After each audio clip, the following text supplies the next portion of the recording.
Hello everybody, this is the feeding team. It's Thursday at the John Radcliffe, and we are doing our usual questions and answers. Alex and I are together again, which is really lovely. Keep you a bit more cheerful than listening to one voice every time, although it's very nice.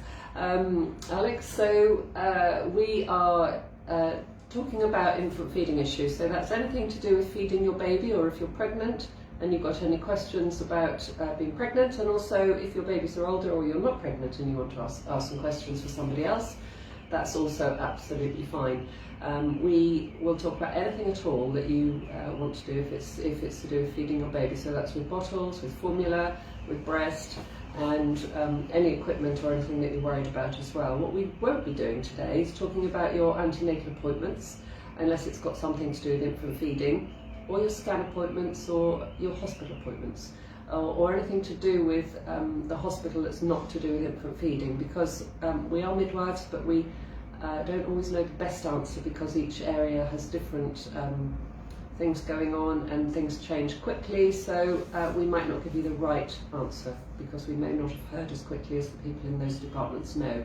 So the best option is for you to contact your midwife or your GP or or the hospital here if you've got any questions to direct, or ask the Midlife Sessions, which they also do on Facebook Live here on different days. So you can address that with pregnancy related questions or scan related questions, but actually we're just talking about infant feeding.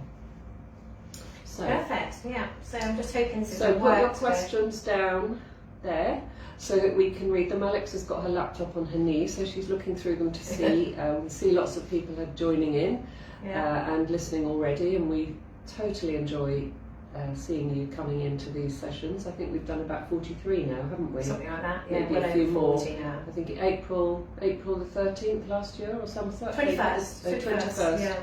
We did our first one on April the 21st last year. It's about two since, I think. We've done them nearly every week since then, so we're doing pretty well, and that's reached an awful lot of people. So hopefully you're learning things as much as we are. We love your questions, and please keep them coming and tell your friends about them.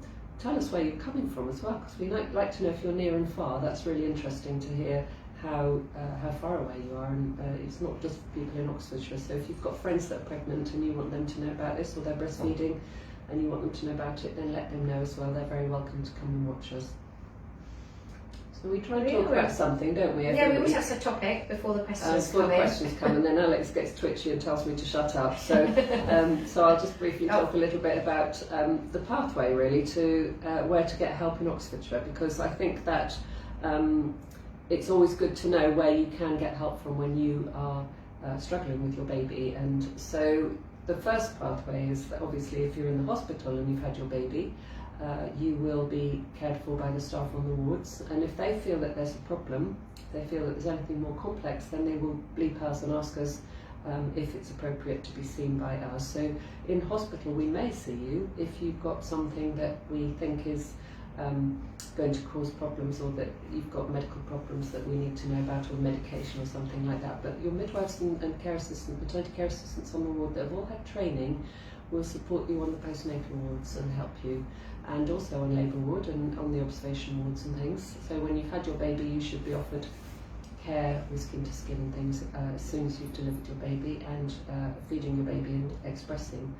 And then when you go home, you might have a plan in place, you might not, but your community midwives will then come and see you, or you will go and see them in a designated place periodically, so you don't get seen every day, but you will have support as you need it. So if you're struggling with breastfeeding, you can ask your midwife for some more support, and they can try and time their visits with your baby's feeds. And so it's, when you make your appointments, think about when your baby might be feeding, and if you're worried about attaching your baby or whether your baby's getting enough food, then they can come and observe a feed, and or the MSW can, that's working in the community. And so that's the most obvious place for you to go to get help when you're under the care of your midwives. And then your health visitors can support you as well. And there is after 6 weeks there is a dedicated health visitor infant feeding service, and they can continue seeing you 6 weeks and beyond if you've got more complex issues. So the other supports in the area, which you have the option to refer yourself to, is the Baby Cafe in Abingdon, Oxfordshire Breastfeeding Support and La Leche League, including things like the NCT helplines as well, and the National Breastfeeding helplines. And community units. They will, if you're under midwifery care and you're less than 2 weeks, they can advise you and see if they can help you with breastfeeding. But it's all available for low risk. So all of those services in the community are for non-specialised services. They're for learning to breastfeed, basic problems. You've got sore nipples, your positioning's not quite right, your milk supply's a bit low, you want a bit of support to make more milk, to use a pump, how to hold your baby in different positions, all of those sort of things. That's what all of those services are for outside of the hospital.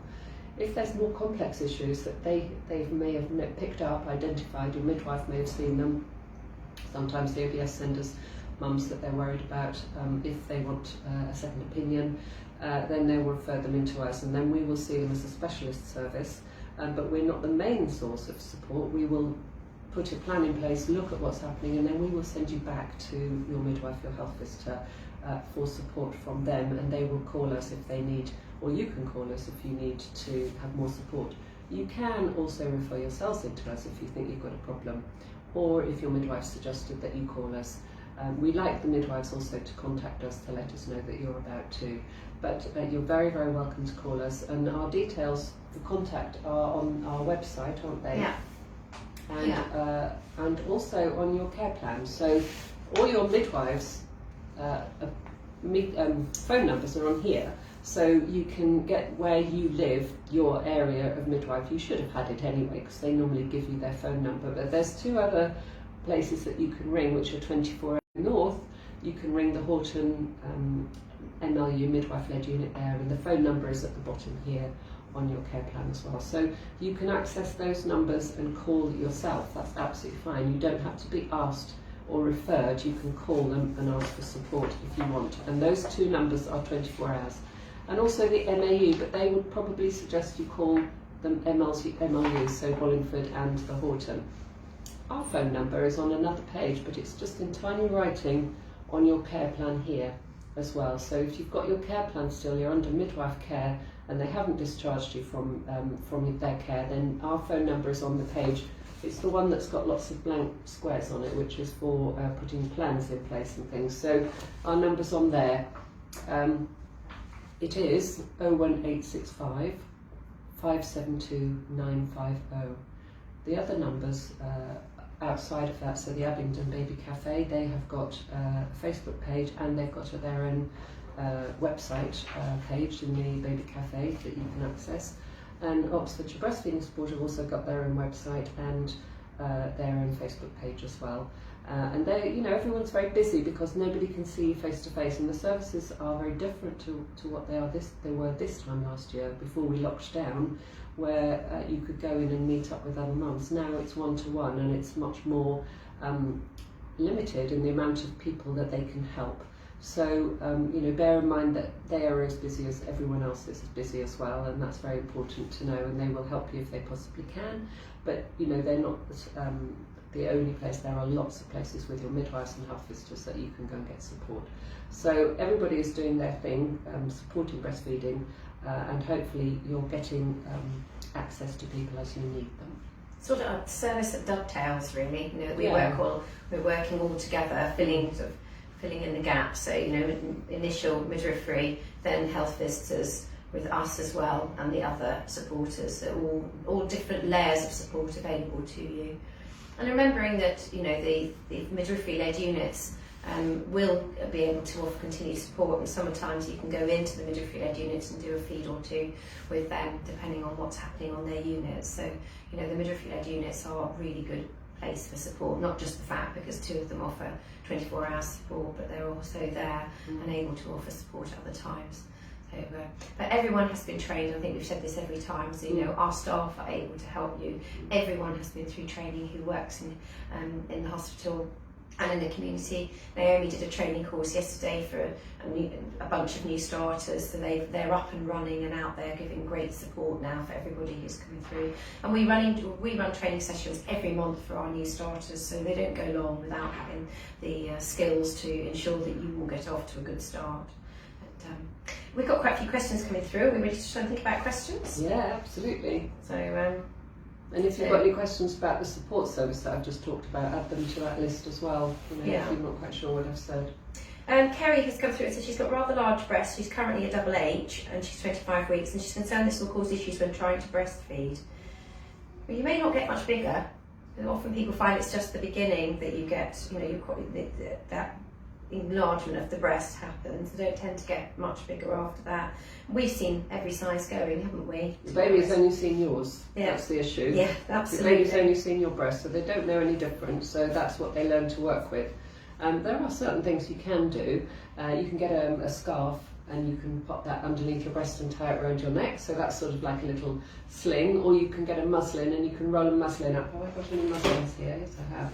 So you can do things like roll up your muslin, and that's really good to support your breast. So if it's a square like that, some are bigger, some are smaller, you can fold it in half and then fold it in half again. So it's like a bit of a sausage, and then you can roll that down, and it, as big as you want to fit you. So if you haven't got much breast there, you don't want much roll. And if you've got much more breast, then you want a larger roll. So you would roll it up according to what you've got, and it just sometimes lifts it up. Sometimes just using a sponge or a wedge is also appropriate. If it's not quite the right shape, you can support that. But some people do use a thing and it's a bit like a bikini top. It just ties round, and you can put your breast underneath it, put it underneath the breast and lift it up, and that just holds your breast in place for you, so that you're not having to support your breast. The other position is underarm, which a lot of babies feel. Come and get one of my babies that have been very well behaved for us today. So if you're slightly bigger, you might find that putting lower, Naomi. I'm too high now, aren't I? Let's go back a bit. Yeah. So putting your baby tucked right round, it's all the same principles as feeding across your tummy, but with a wedge underneath, so you can wedge where my hand is there, and then your baby can come up, and the weight of your breast will sit on your baby's chest, and that sounds a bit weird, but it does work. And it stops the breast from falling down and falling out of the baby's mouth if it's quite heavy. Lots of people have got big breasts, lots of people have got small breasts. It's all normal, and your baby doesn't know any different. So, get lots of support in different positions. Make sure you're well supported when you're feeding, and see if that helps. But get help if it's not. It doesn't stop people from feeding just because they have got larger breasts. It just means you might have to make a slight, like supporting the breast and firming the tissue, and making sure you can see your nipples. I think that's really, really important, because often what happens is the breast points down and you can't see. So holding your breast in such a way that you pull the nipple back so you can see it, because you do need to be able to see the nipple. So you sort of go a bit like that with your thumb, and it just tucks the nipple with your hand. Quite often people do that, and it just lifts the bottom of the breast up so you can see what the baby's taking in its mouth. Yeah, and that will help. The other thing that we do get lots about breasts and nipples is flat nipples. People talk about flat nipples, even midwives talk about flat nipples and tell us that baby mums have got flatter nipples and they can't attach. And actually, most Caucasian women have got flatter nipples. It's normal, and the nipples don't look defined when they're warm. But if you put an ice cube on your breast, not that you would do that, if you jumped into an icy river, your nipples would certainly stand up. And your baby will do that when they start crawling about and they put their fingers on them. So you often see babies going like this with their fingers, and they're pulling the nipples out ready to feed, and they lick.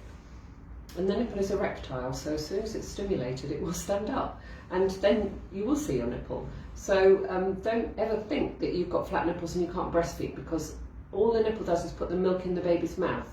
You've got to get your baby on the breast, and so it's about just getting your baby lined up in the right place, and then your baby will take the breast in the mouth, and the nipple will go right to the back of the top of the roof of the mouth. And it's not that you're aiming to put in the baby's mouth like a bottle, it's the breast. And we talk about that a lot, with these pictures.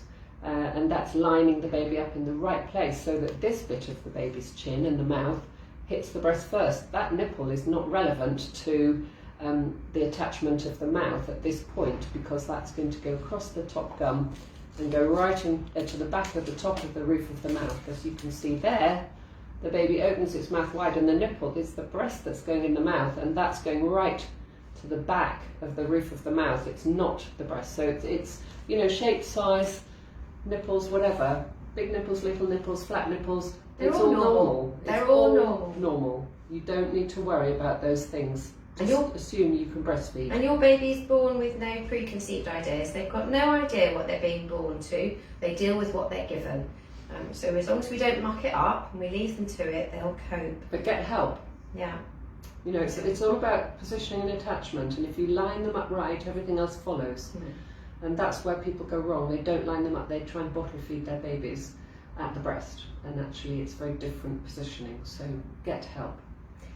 So good luck with that, Lauren. Get back, you know, if you do need more support, let us know, and obviously you will be supported because the staff are all used to meeting breasts of all shapes and sizes and helping people with that. But I hope it all goes well for you, because you can't be far off with 39+1. Hannah's come on and said good afternoon. Firstly, a big thank you for the team support with a difficult start with breastfeeding. My daughter was born last summer. You were so calm and patient and reassuring, as were the midwives and spas on level 5. When I was freaking out and exhausted, and that made a big difference. My question is about weaning, if that's an appropriate topic for these sessions. My daughter is almost 8 months and was exclusively breastfed until 2 months ago. We started her on solids then, and she's now having solids for breakfast and lunch while continuing to nurse. I've not yet reduced the number of feeds, so she's nursing 6 or 7 times in 24 hours. My question is, how do I best go about dropping feeds, making sure it's not too abrupt, and if she's getting enough fluids? A slight issue is that she does not drink from a bottle and struggles with a beaker. Could I, for example, drop the mid-morning feed between breakfast and lunch, or is it better to start with night feeds? Just for your information, I'm looking to stop breastfeeding when she's 1 year old. Thanks so much, and sorry for the long message. Perfect message. I'm sure lots of people are going to be interested about the reply, really, aren't they, here? And well done you for waiting to 8 months. You've done so well. That's just so empowering for you, and so lovely for you and your baby as a family. I think the thing is that, you know, food is for fun before one, and we say this every week practically. It's not the main source of food. So her main source of food until she is 1 is breast milk. Yeah. And so we always say feed your baby at the breast before you give any other food. So it's just practicing tastes and textures until she's 1. And so we would expect her to still be feeding as normal until she's 1, and then she will wean off. Now, some babies are going to nursery, and some babies, you know, don't want to feed as much. They may not feel as hungry, but you will always offer the breast first. And it's a personal preference if you choose not to do that, but you don't have to give a bottle. You can use a cup. You can try a straw. You know, some babies will take whatever you give to them, and so at 8 months, you don't have to give a bottle to your baby. Yeah, I know, but you were saying she won't take a cup either. But a beaker. You definitely don't need to be thinking about bottles at this stage. We would not be thinking about using a bottle when a baby's got to 8 months. So. And can you get something that she would give herself, and that she might feel empowered to do that, and it's slightly different? And is it water you're giving, or is it breast milk? Sometimes they don't like breast milk in a cup because it feels the wrong way to have it, and they like to have breast milk from the breast, and they like drinks of other things from a different receptacle. So it might be a spoon, you know, she might want to spoon it in, or but you know, try lots of different things. Try some different beakers. There are lots of different ones around, and I'm sure you've done that anyway. But remember that the breast milk is their primary source of food until they are 1, and so we would expect them to be breastfeeding or getting breast milk or some form of milk until they're 1 as a source of fluid and food, and that the foods that you're giving are just to get them used to having textures and using their tongue in a different way.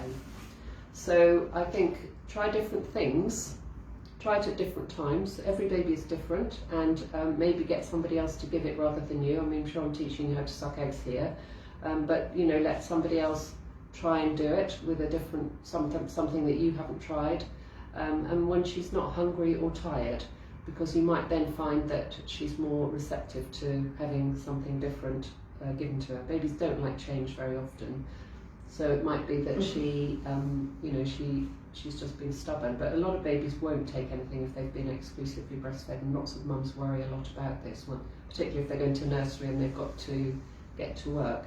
So I think the thing is to persevere, try somebody else to do it. You could try it in a dream feed to see if she'll take a drink, but it's more likely that she'll want to breastfeed when she's in a dream state rather than suckle or sip on something else. But every baby is different. Try not to have her in a distracted room, because that will make her not concentrate on what's happening. So just have it as a session where it's more just one-to-one and there's not too much going on, so that she's not distracted. And see if somebody else can do it. So presumably your partner, let them try and do it. Maybe you go out when they're doing it. That might help, because if they can see you, they may get upset. It is a big source of issue for lots of mums, lots and lots of mums. But obviously in these times you can't have lots of different people coming, and you don't really want lots of different people feeding your baby anyway. But try and do something different that you haven't tried already, and see if that makes sense. You mentioned about which time to try, and you were saying whether it should be the feed that you have normally between breakfast and lunch, or whether it would be better if it was one of the night feeds. You might find the night feeds are more difficult to give up at this stage. They can often be the feeds that are some of the last ones to go. So you might find it's easier to distract her with something else in the day than the night. And often, from the point of view of your resilience, keeping nights as simple as possible. When you're not tired is always the best time. Yeah, we often say when we're looking at changing something, to try and keep the nights as simple as you can, not making things more difficult at night. So I would think when you are looking to start swapping some of these feeds, thinking about maybe doing it, doing the daytimes as opposed to the nights.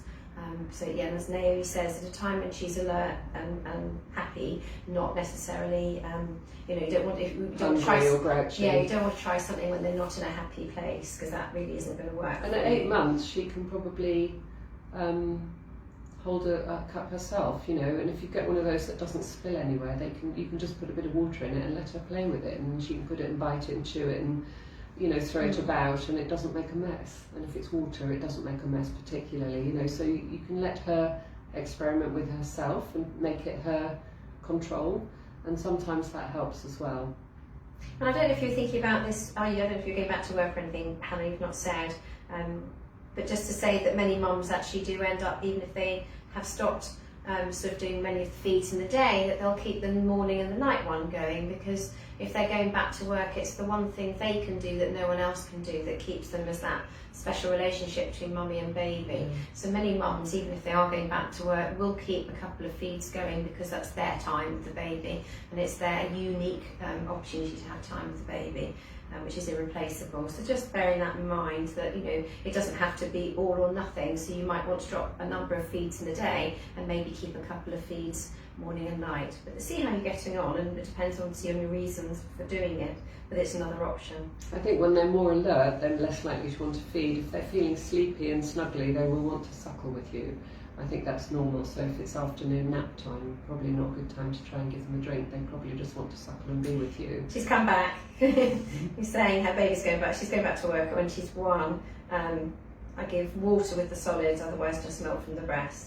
Yeah, remembering that food before 1 is just for fun. So Hannah, she's getting, all the nutrients that she needs predominantly from the milk that she's getting, not the food that you're giving her. She's not getting as much from that. So your milk is still extremely important. And obviously depends on the type of work you do as to whether you could continue with that morning and night type feed, which many mums do into the 1st and 2nd year. A lot of babies suckle at night. And they don't drink very much during the day, and they get lots of fluids at night when they first start, because they won't take other things.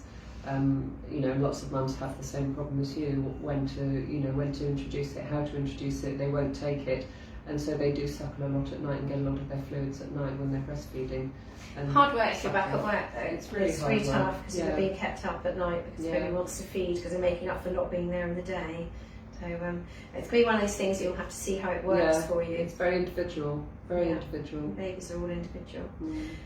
So good luck with that. I hope it all goes well, Hannah, and best luck going back to work, and well done you. Charlotte's come and said she's one of our absolute regulars. Charlotte always messages, we feel the love. She's, hi ladies, hope you're okay, keeping safe and well. Baby Alicia is growing up so fast, she's going to be 1 on May the 6th. Gosh. Her friend is pregnant as well, and they're going to find out what the baby is. And I've told her if she needs any tips, I'll try and help her as well as the midwives. So you will. Oh, well done you. And she says, hello to all you mums in lockdown. Lucy, times, isn't it? It is. Lucy has written, had a lot of trouble with my first baby, in part due to recurring mastitis. I actually ended up expressing for nearly 7 months. No. Well done you. It's a labour of love. But I really want to try again with my second. I've heard you mention previously that we can ring to chat through how we could help prepare and get going this time around. At what stage of pregnancy should I arrange this? I'm 30 weeks at the moment. Get in touch, Lucy. Hannah, who's one of our colleagues, we're a team of 5. She's actually working from home at the moment, and she's doing all our antenatal calls. So she will get in. If you give us a quick call and leave us your name and number, we'll get Hannah to give you a shout. And we're tending to do it somewhere between 34 and 36 weeks. So, so do get in touch. We'll get you on our list, and you'll get a call from Hannah in the next few weeks, seeing as you're already 30. So yeah, get in touch, Lucy, and we will get you on our list. There's nothing to add to that, I don't think. That's going to be brilliant. It's a lovely service we can offer at the moment. Victoria has said her daughter is 6 months old and still dream feeding at night before I go to bed. When will I know she's ready to drop that feed, and how do we go about doing that? She's bottle fed. She'll tell you. Yeah, she'll tell you. She'll tell you. If she doesn't get it, she'll wake up more often. So that will be your determining factor. How old did you say she was? 6 months. 6 months, yeah. So, babies still need milk at night if they're waking. So she will tell you. She'll tell you when she doesn't want it. I think don't try and push it, because, she still needs milk as her primary food. And probably at least 8 feeds in 24 hours. Certainly if you're just bottle feeding, then it will be 6 to 8 feeds, but at least 8 feeds in 24 hours, and make sure she's peeing enough and things like that, and getting enough to drink. But she'll tell you if she wants it or not. Yeah. And she won't take it. She won't take it. No. Yes, I'm afraid they're the boss when it comes to something. It's something that before you have a baby, you think you're going to be in charge, and once you get that baby, and I can tell you now, we've both got older ones, we're still not in charge. And I'm sure you don't think your parents are in charge either. So, I'm really sorry, Lauren. I've come back to your question. There's a message a bit further down going, you've missed my question. I'm so sorry. It's because I scan up and down. But Lauren has put that she's 39 plus 1, and she's got gestational diabetes, and she's been advised to harvest colostrum. Trying to, and so far no success. Followed all the advice. Any tips or advice, please? I think from our point of view, it's always the technique. It's back to, have you got your fingers in the right place? Are you holding long enough?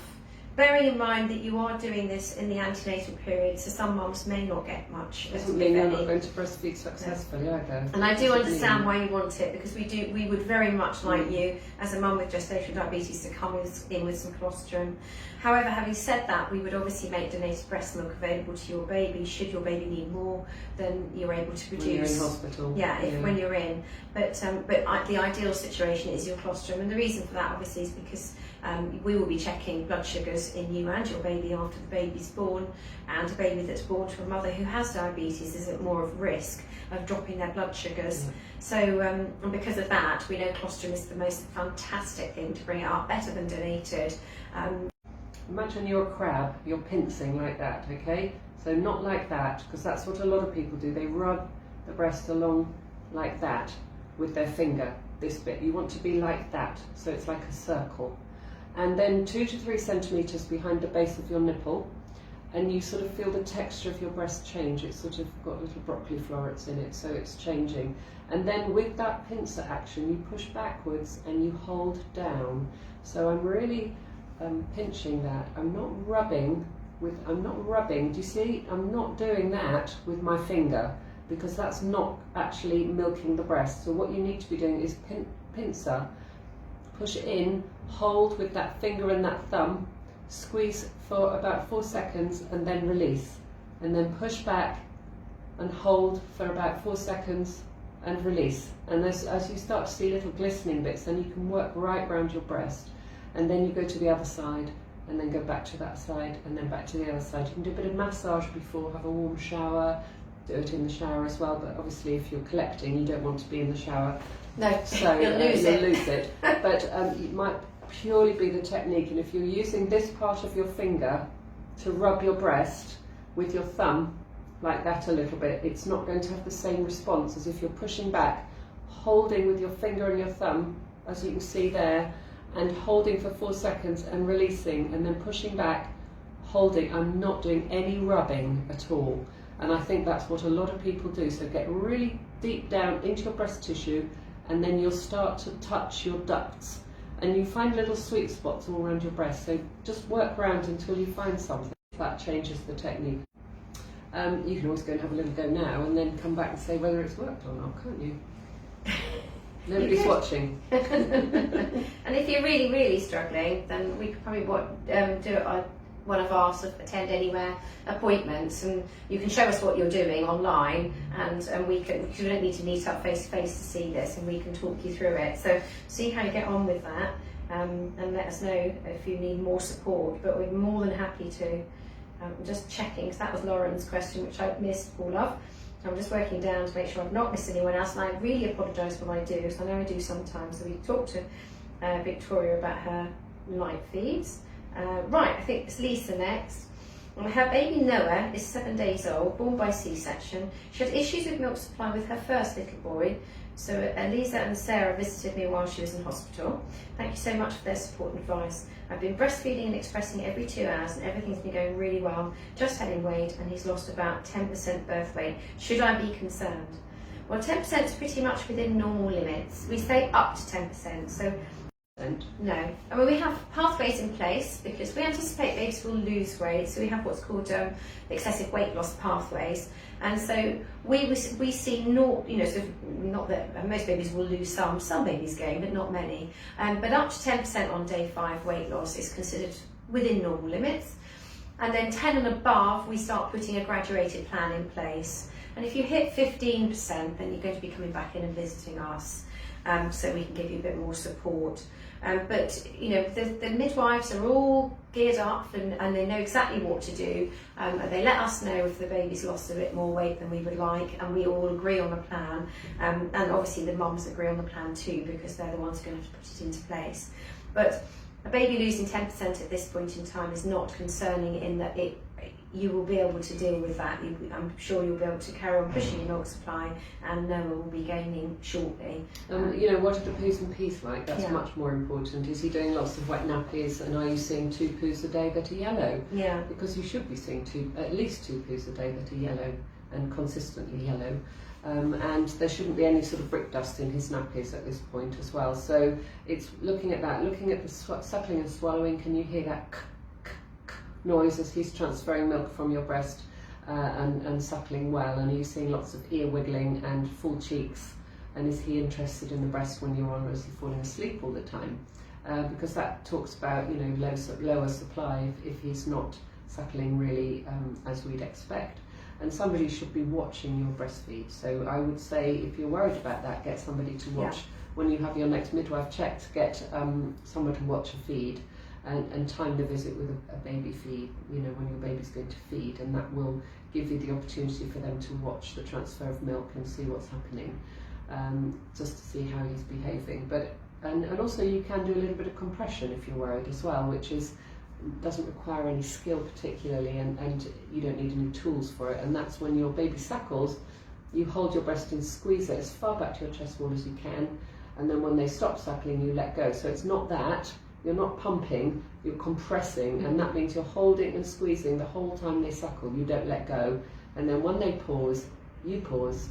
And then when they start suckling, you do it again. And you do that throughout the feed so that you're pushing more food in, and that makes them wake up more and suckle more. And it also makes more milk. So you can do that just off the back, without doing anything else. And that may well make a difference to your baby's transfer of milk and also your milk supply. So have a try with that as well. Right. Hope that helps. Yeah. Come back to us or go back to your midwife if you're worried. Make sure that you get somebody to watch you feed your baby. Okay, Lisa, good luck with that. Kerry's come back and said thank you, which she was the first question. Lauren, I've just done her question. Jennifer said, good afternoon, I'm 39 plus 6 and I've been harvesting colostrum for the past 2 days. Should I put this in the freezer now, or will it be okay to keep just in the fridge? Thank you. Well, depends when you have your baby. So it might be another 2 weeks. So you could leave it out of the fridge for the next couple of days. So it can be in the fridge for 5 days, and then it can go into the freezer. So you could leave it there and then see if you go into labour in the next few days. But if you get to the 5 days, pop it in the freezer. So you could do a rolling thing of putting it in the freezer once it hits 5 days, and then you'll probably, if you keep going, you'll have some fresh that you can bring in. And the advantage of freshly expressed colostrum is that we don't worry about it so much from a storage point of view, because if you bring it in cool, it can last for a number of days in the fridge. If you bring it in frozen, it can only last 12 hours after it's defrosted, because it impacts on the preservation properties of it. So I would do a rolling thing if you're feeling that you're capable of coping with that. I don't know about what you think. I would express them when you're in labour. Do that too. Put your labour on and you can get some more. Yeah. And just use what you express in labour, and then it's fine for 24 hours once you've just expressed it. So hopefully your labour won't be that long, and you'll have a little bit to give your baby when you've had your baby, plus a breastfeed obviously with your skin to skin, but leave everything that you've got at home and use it at home, unless you're in for a bit, and then get your partner to bring it in. But I wouldn't take it into hospital. I think you can get some more when you get into hospital when you're in labour. If you're in early labour, take some express, because that's going to be useful for 24 hours.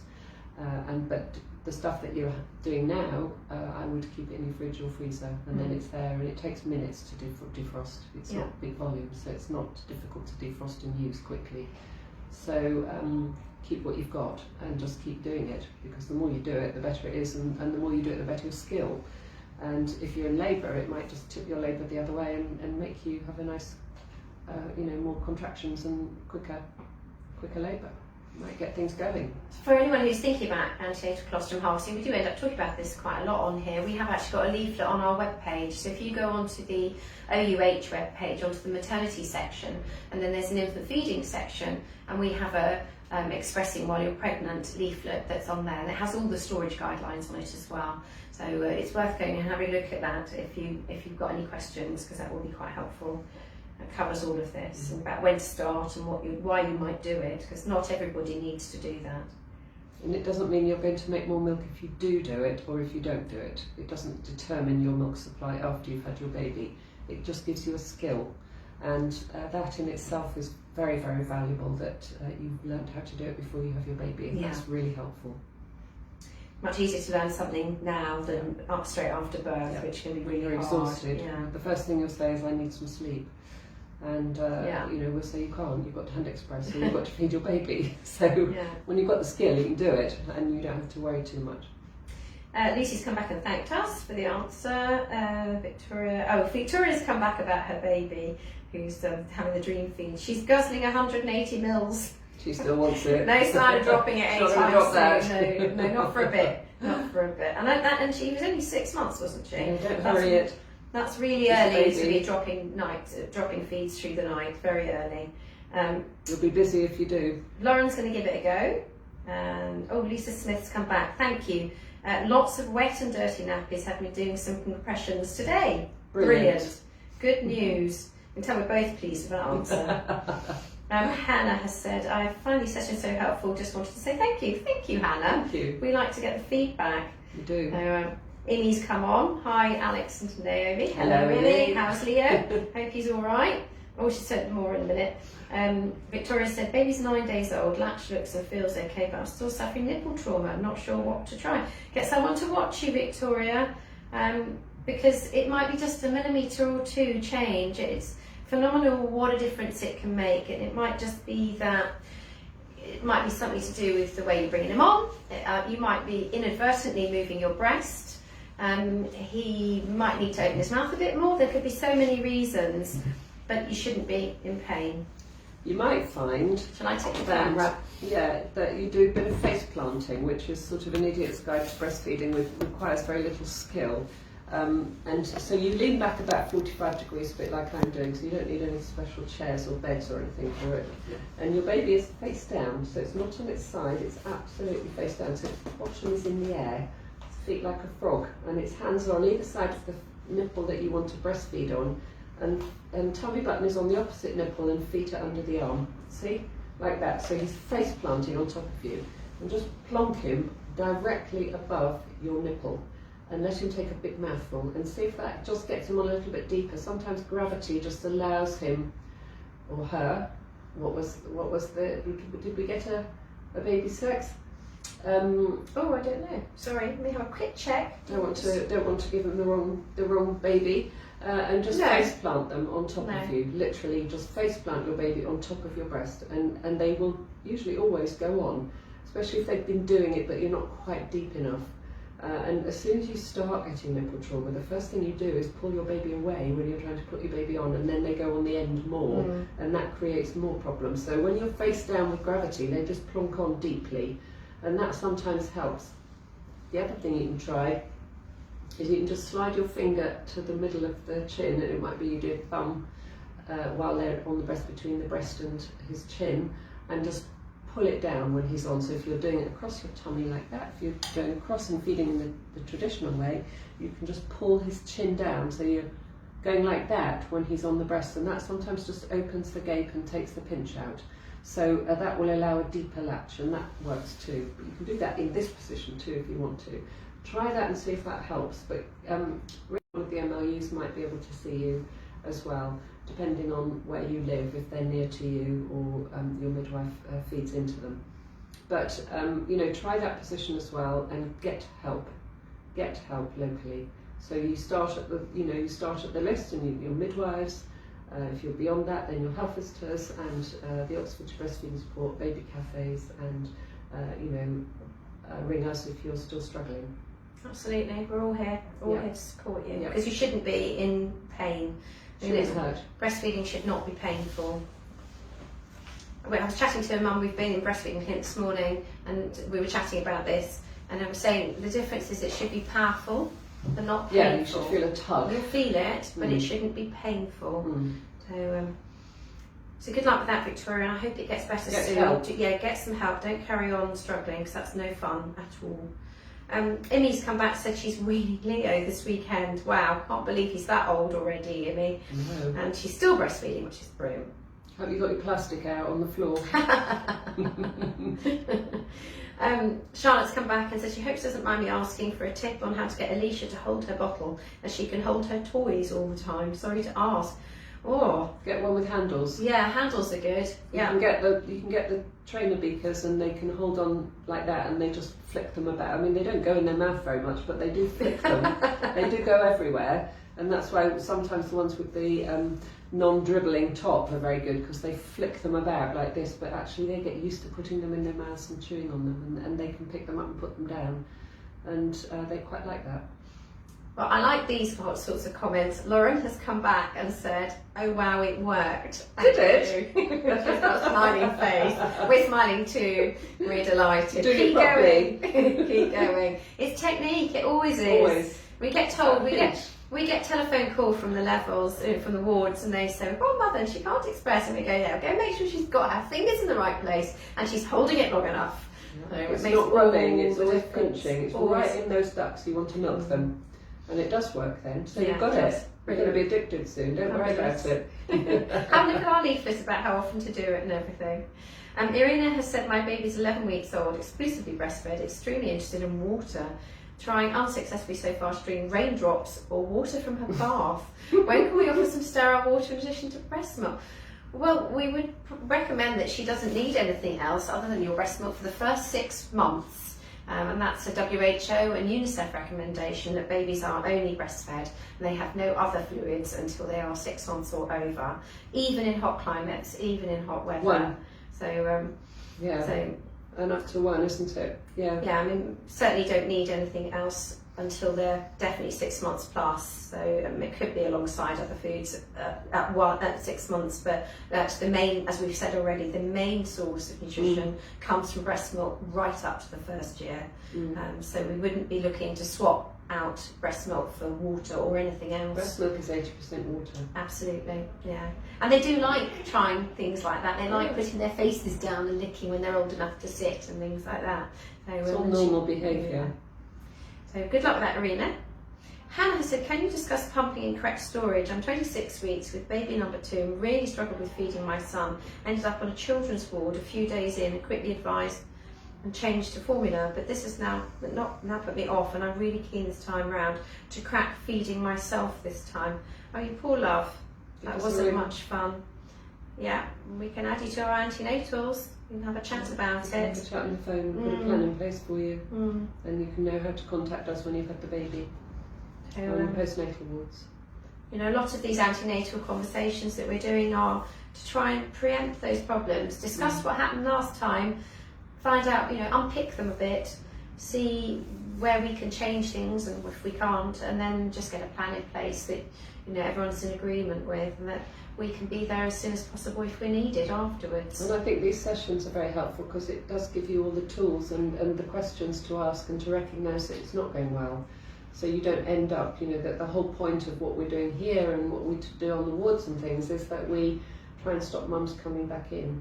And our biggest customers on coming back into hospital are mums that have had instrumental deliveries or caesareans because they get much less skin to skin and things. So it's about priming your breasts from naught hours, you know, at birth you're priming your breast to make milk, and that starts with as much skin to skin as soon as you can. And continue to do it with hand expressing and or suckling at the breast. So always make sure that you do a really early stimulation of your breasts, so on both sides, so that you prime your breasts to start making milk. And that is half of the problem. If you don't do that early priming and do early skin to skin, or as soon as you can do skin to skin, the milk supply will be less. And we are finding that more and more, that the less skin to skin is done, the later it's left, you know, it does reduce the milk supply a little bit. So, you know, you have to work really hard to make sure that you actually put your baby skin to skin as soon as you can. And it's always difficult if you've got a difficult birth, or your baby's being separated, or you're having a caesarean and you're feeling really rough, because you feel numb, you can't breathe properly, you feel sick, you're shaking, the room's quite cold, and you know, it's quite hard to get your baby onto your chest and have your baby close to you when you are feeling a bit rotten. But do it as soon as you can after that birth, and do stimulations of your breasts as soon as you can, because that will stop you coming back into hospital with weight loss, and it will keep your milk supply plentiful, and you'll continue to make it. It starts that process, which is, you know, really, really important in the early days. It's very time critical. So sometimes it's nothing you did, it's the fact that you know, that things didn't happen in the order that they should have done, and it's not your fault that it was that way, and that this time you're going to be more switched on. You know, listening to us talking all the time will help that. It'll give you the confidence to say, this is what I want, but also talking to us one-to-one on the phone will help too. So give us a shout, Hannah, because I think our colleague will be able to give you a call. We'll pop you on her list, and she'll give you a shout in a few weeks' time. So if you could email us or give us a call. So we've said our number once already, but it's Oxford 01865 572 950. That's 572 950. And our email is infantfeeding.team@ouh.nhs.uk. But I'm not expecting you all remember that, so you can find us on the OUH webpage, Go Maternity, Infant Feeding, and all our contact details are there. So give us a shout and we'll get you added onto the list, Hannah. We're going to keep our colleague Hannah busy with all. We do like you to call us, because we know it's convenient when you ring us. If we ring you, a lot of the time you're either sleeping or you're working, or if you've got your baby, you're feeding, your baby's crying, or you're doing something else. So, you know, when you ring us, you've got a cup of tea in your hand, you're sitting, you've got 5 minutes to talk to us, and it's convenient. So we do prefer it if you ring us rather than us chasing you and leaving messages, because we can't leave messages on phones very much detail because of the confidentiality, and also we're not always in the office when you know, to keep ringing you backwards and forwards. So let us know what time you'd like us to ring. If that's the plan, you can email us and give us a time, and we can ring you, or you can ring us when it's convenient, and if we're not answering the phone, tell us when it is and we'll phone you back if we possibly can. We're normally in every day, but not always, all the time. So good luck with that, Hannah. Jennifer's just come back saying thank you.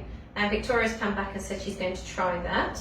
That was the face planting, if I remember. And it's baby Fion, so it's a little baby girl. Oh, nice name. Oh, so what Victoria's saying is at the time she doesn't feel like it's not a very good attachment, but afterwards she's got the trauma, so she put a very unhappy face. Poor you, Victoria. It doesn't have to be like that, we can make it better. And remember to treat your nipples like nips, keep them moist, use some form of nipple cream, it can be any of the ones available, just keep them moist, don't let them dry out. So put cream on after you've fed, and that may help a little as well. Amy's come back. She said she's bought a shower curtain for the weaning.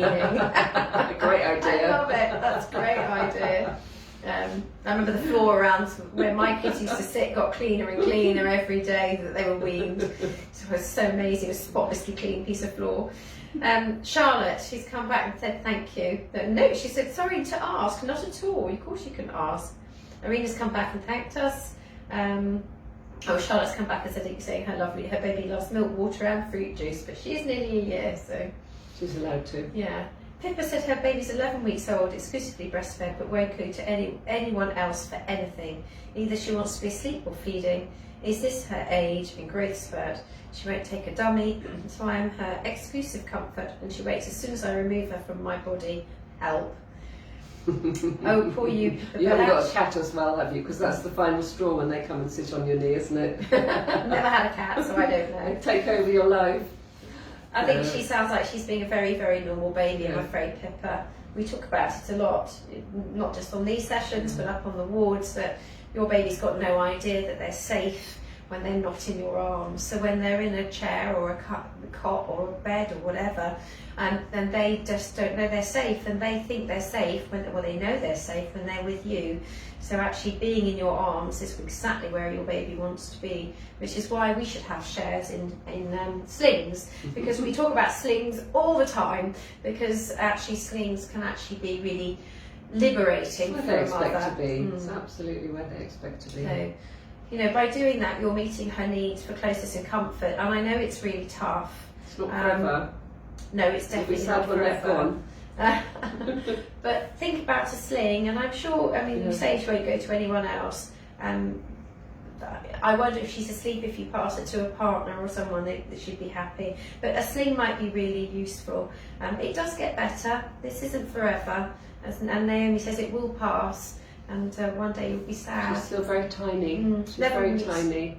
And they do have a bit of a growth spurt at this age where they feed constantly, and they do feed at night a lot as well for about a week, and then they come through that and they reach their next phase, and then what will happen is in about another month or two she'll start rubbernecking on the breast and looking around at every noise she hears and not having a proper feed, and that'll be the next thing you're going to worry about. And she'll be really nosy. So make the most of that time when she just wants you, because it's very precious. And pat yourself on the back and tell yourself what an amazing person you are, that you've grown your little baby as far as you have.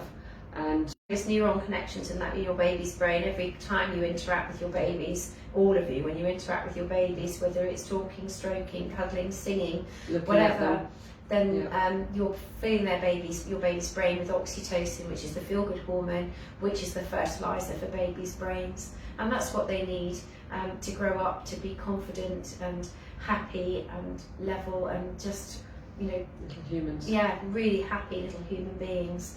And it's just such a great contribution that you're making, tough as it is now. It's brilliant. But think about a sling. Mums who have babies that really don't want to go down, which are the majority, often find slings very liberating, because it does allow you to do things. And you can put the hoover around, and you can do the washing up and put the washing in. You can do all of those things. Your hands free. Yeah. And those that get really adept at them put the babies on their back or their front, depending on what they're doing. So they are very, very clever things to use. So good luck with that, Pippa. Hannah's come back. Thank you so much. She'll get in touch. That's good. Kate Booth said, what equipment do you provide for home births? We're moving to the area next week, and as I'm 36 weeks, We'll need to get prepared as soon as we arrive. Thanks. Your community midwives will sort you out with that. They have a home birth kit, and they will organise all of that for you. So, you know, just keep in touch with your community midwives. Get in touch with your midwives in your area, your nearest, where your midwife's going to be. Hopefully you are going to meet your midwife soon if you're moving into the area, and it'll be the one, the doctor's surgery, if you don't know, will tell you which midwife area you need to contact, and they will come and talk to you and arrange an appointment with you very quickly. But talk to your midwife, you know, your new midwife, to find out exactly what they're going to do. Yeah. They're very used to doing home births around here. There's lots of home births, so yeah, perfectly. in good hands. Yeah, definitely. Yeah. Jennifer has said, these sessions are great. Oh, thank you. Thank you, Naomi. You helped me on December 2016 with my first baby. Wow. And you got my baby to latch after 5 days with a shield, of struggling and going for help every day at the Horton as it was quiet. You just happened to be there and free and walked in like an angel to help me. Oh, polish up that halo.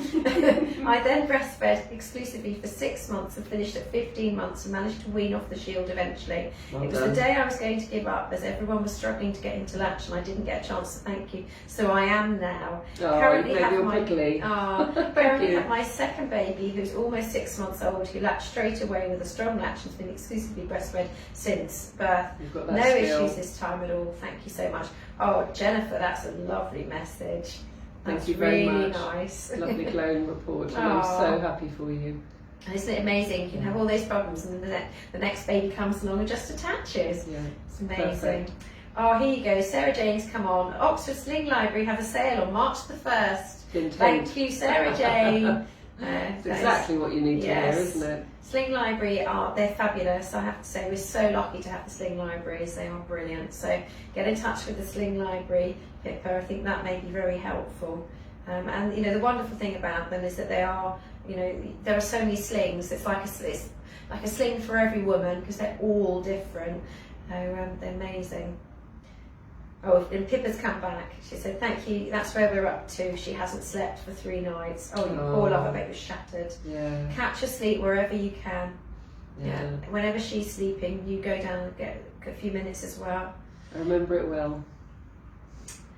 Dalek has said, my baby's 12 days old and he's not sleeping on his bed. Always wants to sleep with us. How can I make him sleep on his bed?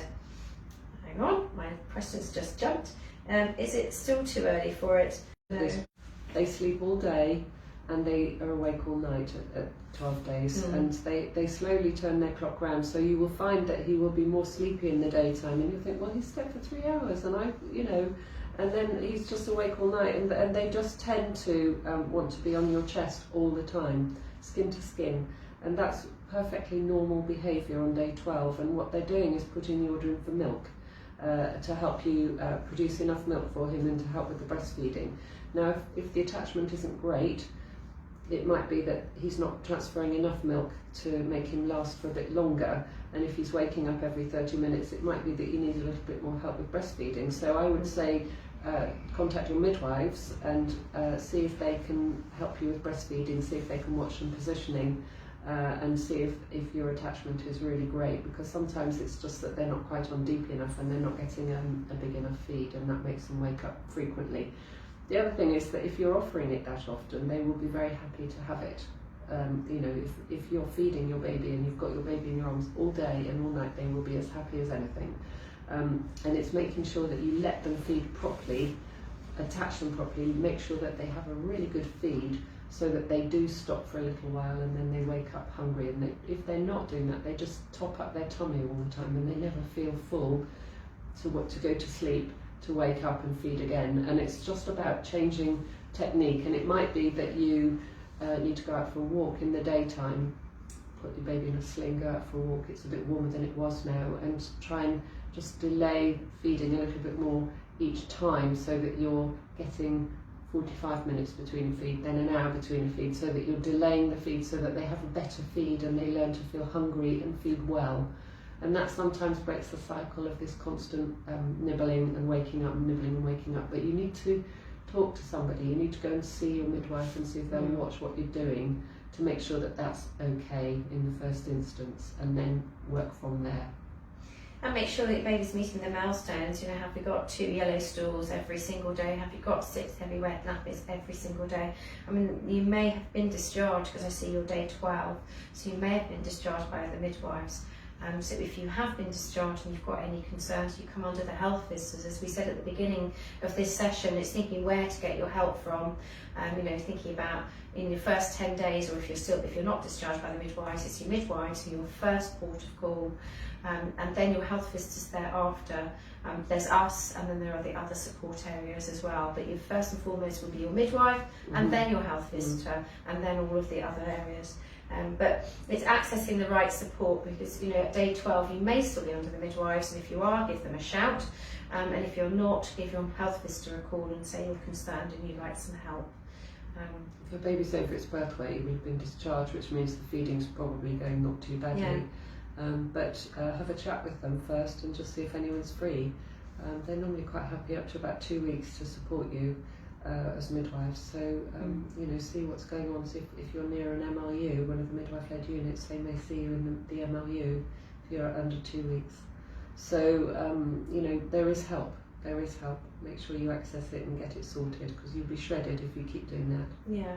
And thinking about sleep, you know, I don't know what you've already looked at, and I know we hand out a Lullaby Trust leaflet, but have a look online at the Lullaby Trust information. They have a lot of information about safer sleeping. We can't make sleep safe. We can limit risk, we cannot eradicate risk. So have a look at their website, and it's a step-by-step approach saying the do's and the don'ts to limit the risk and make sleep safer when you've got, you know, night times with babies.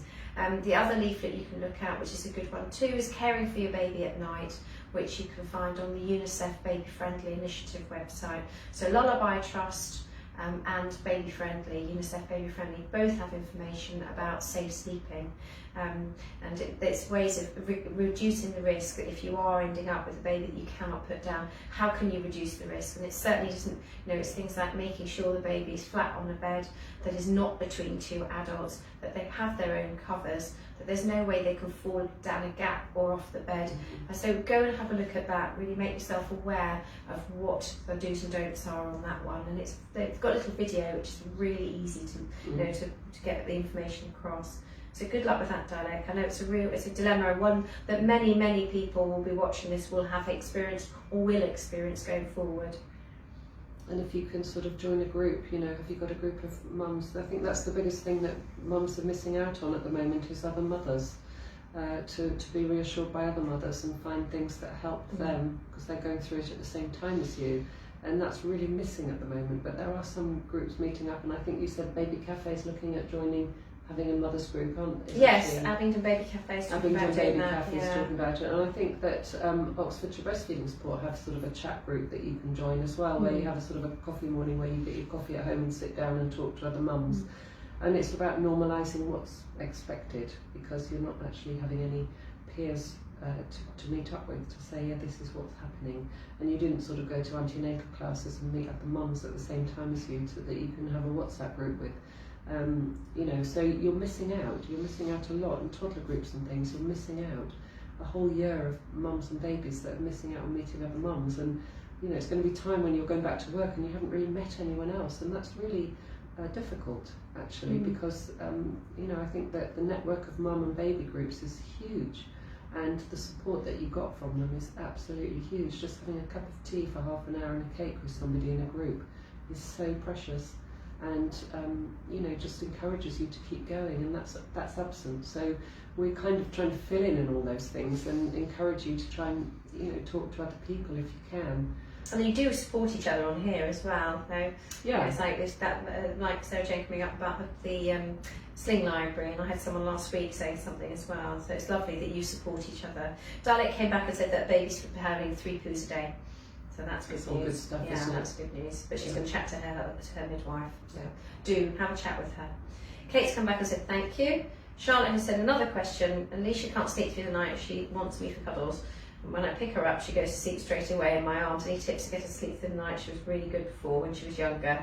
Oh, Charlotte, she's being normal. How old is she She's going to be 1 in May. Yeah, She's being very normal. Many babies don't sleep through the night. It's just a dream that they sleep at this time. She's being a very, very normal baby. It will get better. It will get better, but it's not yet. So they just need to check in and know you're still there. So, it's wearing now, isn't it? Yeah. Mm-hmm. Pippa's come back and said thanks, and Dalek said thank you as well. I think we're there. I think we're an hour into it, aren't we? We are, more than. I'm really hoping I've not missed anyone's questions. We love them. We love hearing from you. Some of them are bees, and I can't get back up to the top again. Sometimes I really do marvel at this. The technology. Anyway, I think we're there. Anyway. So have a good week. We're back next week. Yeah. Keep your questions coming. Is it just me again next week? Are you off next week? I might be, yes. Yeah, I think it's just me again. Poor Dalek, she gets all the work. They get me when I'm here and when I'm not. so no, I think it's just me. Oh, Rita's just snuck in at the last minute. Oh, and Charlotte's written. She said, thanks, lady. Sorry to keep asking lots. You're fine, Charlotte. That's lovely. Right, Rita, I think you're going to be our last question. She had lots of problems with breastfeeding her baby, Matteo. Tongue-tied discovered at 3 months old. Had a division. My worry is that he snores quite a lot and it's getting worse. I've been told it could be because of the tongue-tie. Should I contact the GP? Come on, I've been... Yeah? I'd go and get your GP to check. He's how old? How old did you say? 3 months. 3 months old. Yeah. Yeah, get the GP to check, and it might be you need a referral to ENT for an assessment. If your baby, is he sleeping with his mouth open? Babies shouldn't be sleeping much with their mouths open. They normally have their mouths closed when they sleep, and they should be quiet. So go and talk to your GP or your health visitor. That's absolutely fine, and have a conversation with them. It might just be a call on the phone to your health visitor and have a bit of reassurance. But they may want to refer you back to have it revisited. Was it not cut at 3 months? Yeah, sometimes open. Yeah. Discovered Discovered at 3 months. Discovered how and old cut. is she now? No. Oh, Well, it looks okay. like discovered at 3 months and had a division. Has it just been cut? So Or is he a bit older than that now? Rita going to come. We give her 2 seconds to come back to us how old he is. This is real-time questions. So, Absolutely. So, I mean, it might be worth Rita, because it's always one of those things, and the wonders of technology is take a video. Yeah, Take a video work of is doing it so that we Oh, can he see. had it 2 weeks ago. Okay, so he's still 3 months really, isn't he? 3.5 months. So, and was he snoring before? That's the other question. You know, has it not got better?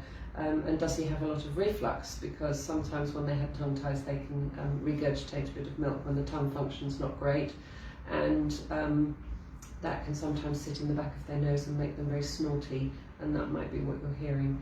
But I think the other thing is that you can get your, whoever diagnosed your tongue tie, was it the health visitor support diagnosed you, the local health visitor infant feeding support, go back to them and get some She's more put breastfeeding loads of help. reflux. Yeah, and it might just be that it's the reflux and it's the milk in the back of the nose that's making your baby a bit snorty, that it's sitting there in the back, and it might just be that 2 weeks isn't long enough at 3 months. It normally takes about 4 weeks to improve things.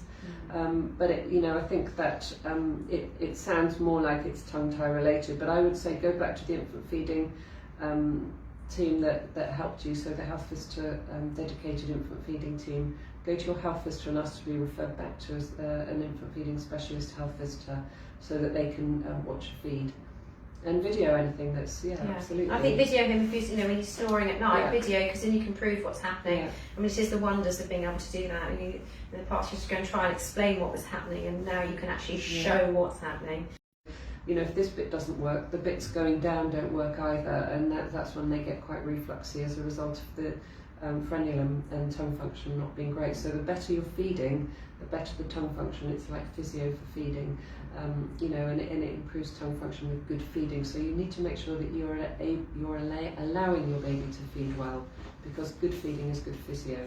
And if the feeding attachment isn't absolutely brilliant, it might be that you need a bit of support to improve that feeding technique, to improve the tongue function, to stop the reflux, and that might just then stop the snoring. Rita's come back, so that she had it done privately and who she should be referred to. So the enhanced breastfeeding support within the health visitor service is who I would suggest you go and have a chat with, because they would be the ones who could refer you to ENT if that's what you was needed. So I would go and have a chat with your health visitor, say that you can't go, contact your health visitor and say that you've had a tongue tie cut within this period of time and that you'd like your baby to be checked out. So maybe I would go via the health visitor team. And they do have an enhanced breastfeeding service, so you can go through that, ask to be put through to that one. And they should be able to meet with you and watch your baby feed and put some things in place to help you. So, get it all sorted. But it takes up to a month, really. 2 weeks isn't really long enough for that tongue function to improve. It's hard work for them on there, and particularly if they're a bit older, it takes a bit longer. They've got used to feeding in a certain way for a lot longer, so give it time and it will probably improve. Right, I think that's it then. Hope that's okay, Rita. So get in contact with your health visitors. And thank you to all of you for your questions. And we look forward to hearing from 2 of you who I'm hoping will... I'll just come back and say thank you. 2 of you we're hoping to hear from, so we'll get you put onto our list for our antenatal calls to have a chat about what happened last time. Well, all the best. Have a good week. I'll see you next week, and you'll see Naomi and I in 2 weeks. So, okay, thank you. Yeah. Bye. Bye.